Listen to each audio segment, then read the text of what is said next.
Have you heard, Will, about this Irishman Netflix project? Scorsese? Yeah. Yeah. So there's some issues going on. Yeah, there's some issues. Big budget. Nobody in a traditional Hollywood space wanted to fund it. They didn't want to give Scorsese as much money as he wanted. Obviously, a lot of this money recently in the production realm has moved to the streaming services. Netflix, Disney Plus about to come out, HBO, Apple is into the content business. And as this money shifted, so did the production budgets and where directors were going to have to go to get the movies made they wanted to make and also to be seen, because not everyone's making it to the movie theaters these days. You got the binge watchers. People want to watch on their terms, feels more futuristic. As much as I appreciate the theater experience, we did the Joker in the theater. Yes. And it was an experience. Yeah. And we've talked about it here on the show extensively. But what ended up happening here is there was a dispute between Netflix and the big-time theater owners, Cineplex, AMC. Those theaters, they want to have a 90-day window to sell the movie in theater at the higher ticket price. And it's part of their negotiations with the films that end up showing there. And the 90-day window, I guess, gives them a certain degree of exclusivity. So if they do the marketing, they put the big signs up. I don't know what's involved. They rig up their projectors. They just want it for 90 days. They want to make money. I don't know. You're a movie. Of course you would if you could get it. Now, normally, with the Avengers or Joker or whatever comes out of Hollywood from a typical Warner Brothers or Sony or something like this, they don't care. 90 days, sure, we want the revenue. Netflix, on the other hand, it's a bit more complicated, their revenue structure. They want you to stay subscribed, and they want you to know that your subscription grants you access to some really cool stuff that you can't get elsewhere. And then they're going to bill you over the course of the year. I'm sure they would like to take some money from when you go to the movie theater as well, but it pales in comparison to your ongoing subscription. They could sell you a movie ticket once for $15. Is that what movie tickets cost? Around there, yeah. 10 to 15, depending where you are, I guess. Or they could bill you for that every month. If you say to yourself, Netflix is too hot, I gotta have it. So Netflix was trying to play both sides. They wanted to negotiate a 3-week window. They want to say, okay, it can be in the theater for 3 weeks. We generate some hype, but then we want people to go to Netflix to watch it.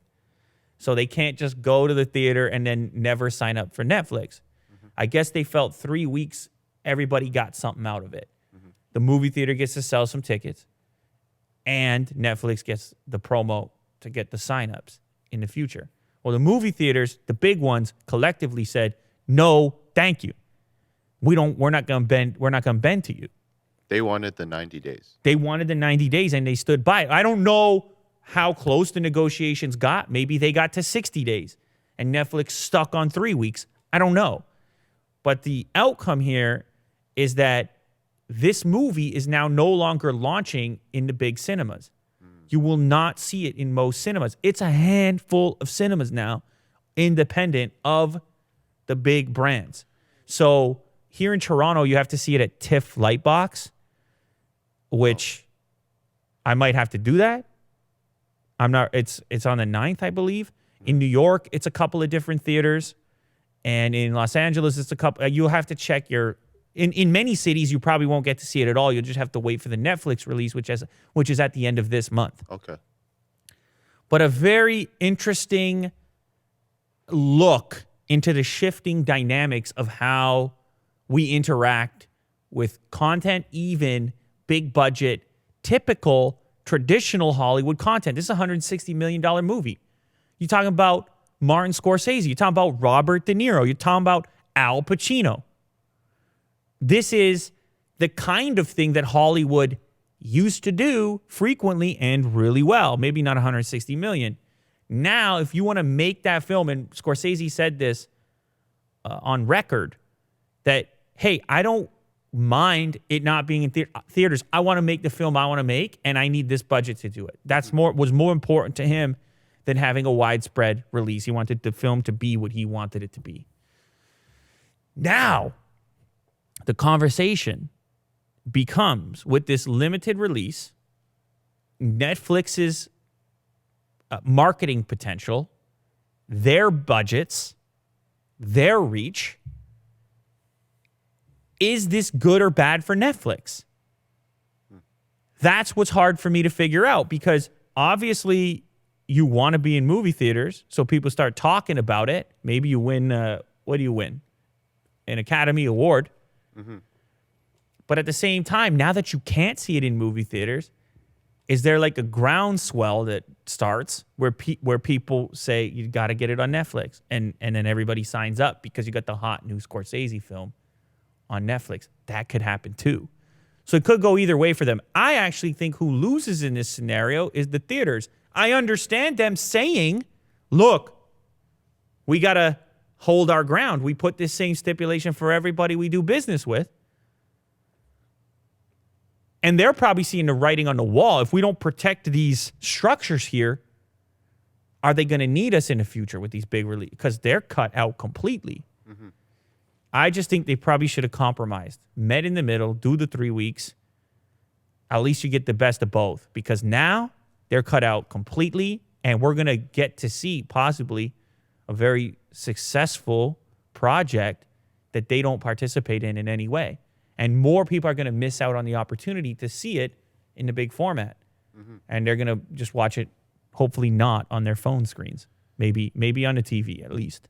Yeah. Which still might be, for me, that's probably the way I end up seeing it. I don't know I'm going to get down to the TIFF light box. Even if it was around the corner, I would still probably catch it on Netflix, more likely. So shifting dynamics, digital. Where is the movie theater in 50 years?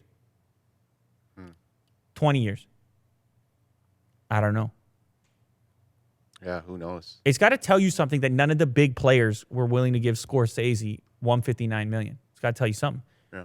Because they're throwing money around in certain situations. I would guess part of it might have to do with the international appeal of this particular story might not be there in the same way as something like Avengers. I'm not sure.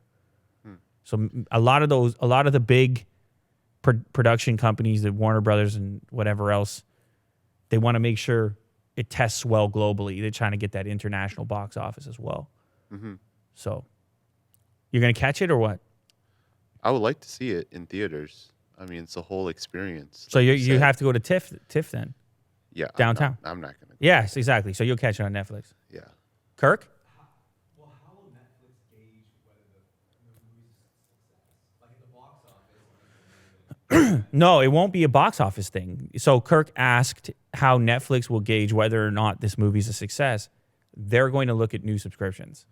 Absolutely. They're going to look at the new additional customers that this movie brings in. Because ultimately what ends up happening, if I watch this movie and love it, and then I come on here and I say, you got to see this, what are people supposed to do? They got to go to Netflix. And presumably this could be the thing. For a long time, it was these flagship shows like Stranger Things. But that's not really going to get me. Nothing against Stranger Things. It's not. But this is a different clientele they really haven't attacked before. The gangster movie crowd, I grew up on Scorsese. I've seen everything. They never really came after that group. Now they have a real play, a nice little tent pole for that group. And if they acquire you and then keep on adding to it, it could become a really important component in your media consumption. I'll say I'd rather watch this on Netflix because Scorsese films so long. Right. Man, I was just looking at the runtime. It's 3 hours and 29 minutes. Yeah. Yeah. It's a long movie, so it might be an at-home.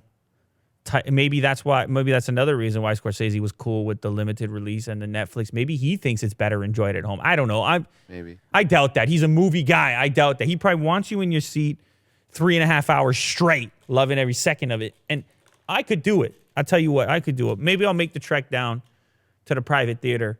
But otherwise, it's good to know that it's going to be on Netflix pretty shortly after its initial release. Because that is a bit of a bummer, Will, the 90-day thing sometimes. You want to watch something and it's going to be in theaters for 3 months. It's like, I don't know, I'll catch it one day. It feels that way sometimes with that 90-day release. Yeah. Maybe those exclusive releases are too long to meet up with the criteria of the modern media landscape and the pace at which things move. Maybe the 90-day thing needs to be re-examined.